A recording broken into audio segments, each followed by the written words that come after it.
D'abord, on va faire un point semis avec Baptiste.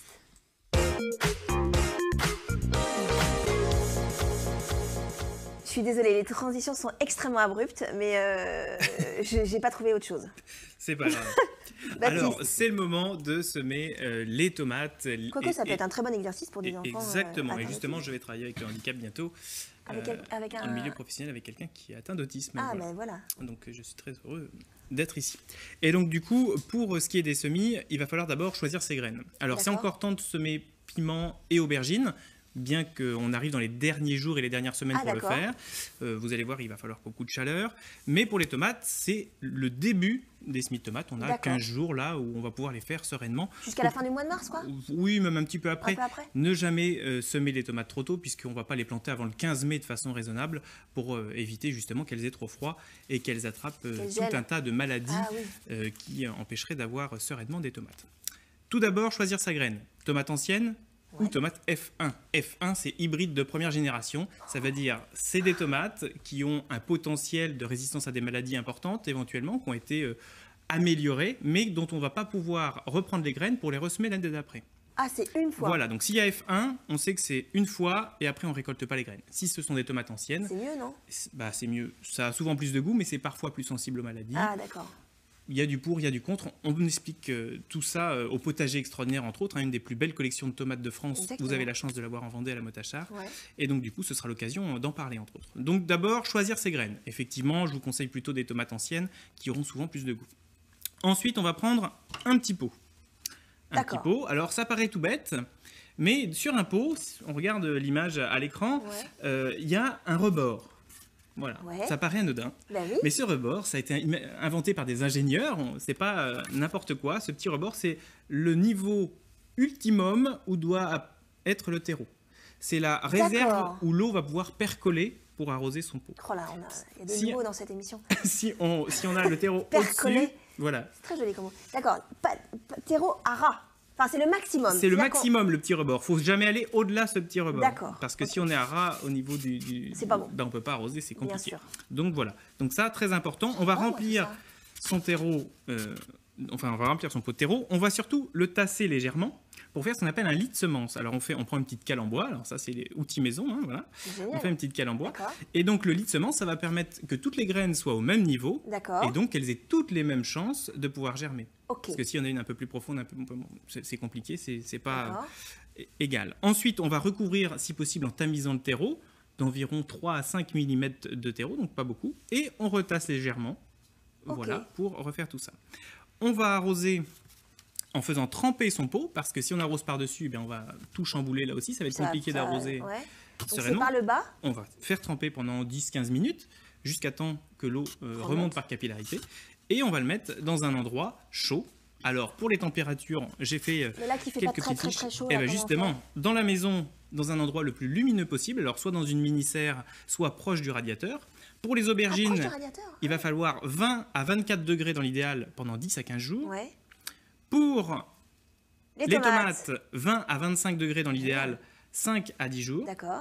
Et pour les piments et les poivrons, on va être plutôt sur 18 à 20 degrés pendant 10 à 15 jours. Mais là maintenant, là.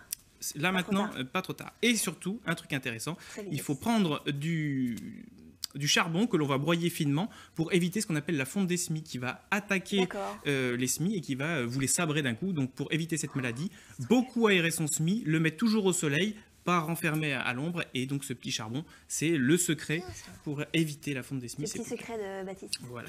Merci, on voit la suite tout à l'heure, Baptiste. À tout à l'heure. Merci beaucoup. On va refaire un point semis.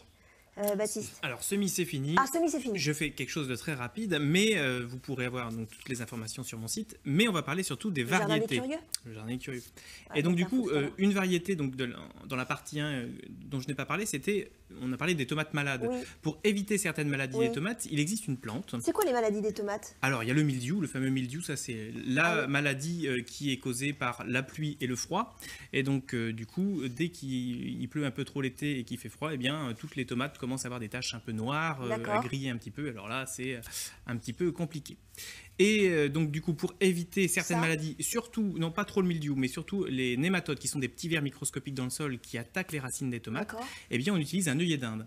Et les œillets d'Inde ont cette propriété de sécréter une toxine qui éloigne naturellement ces petites choses-là. Et celui qui a été le plus performant, c'est pas le classique tel qu'on le voit à l'écran, c'en est un géant qu'on appelle Tagetes minuta, qui est celui-ci, qui est beaucoup plus rare, mais qui a normalement un pouvoir qui est réputé un peu plus intéressant, donc à entreplanter tous les 2-3 pieds de tomates, et donc du coup on aura aucun problème là-dessus. C'est-à-dire que beaucoup moins de problèmes, et elle sera beaucoup plus résistante pour tout ce qui est maladie du sol. Attention, pas pour le mildiou. Le mildiou, l'idéal, c'est de les faire sous serre, à l'abri de l'eau et du froid. Donc les vraies tomates bio, c'est sous serre. Ouais, sinon, bouillie bordelaise pour éviter donc le mildiou.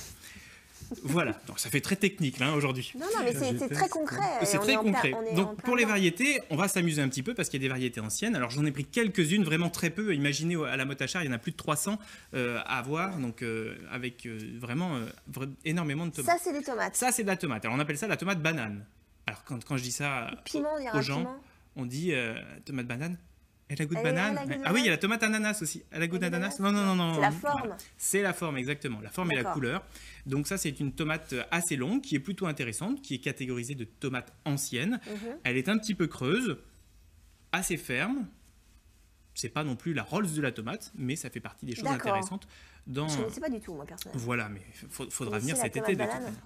Donc tomate banane, facile. Incroyable, une des plus bizarres qui existent.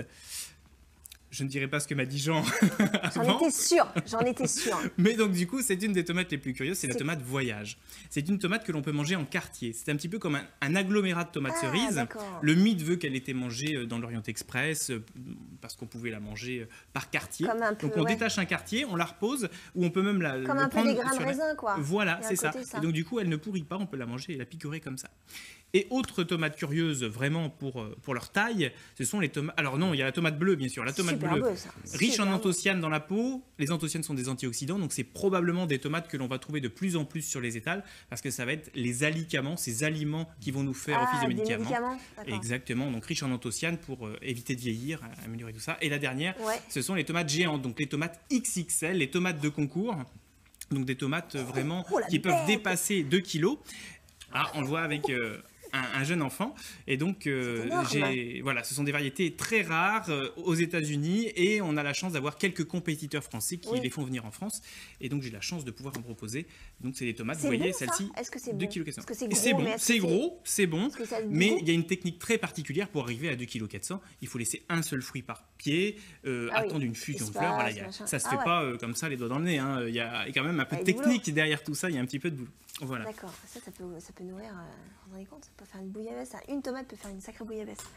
Merci beaucoup Baptiste.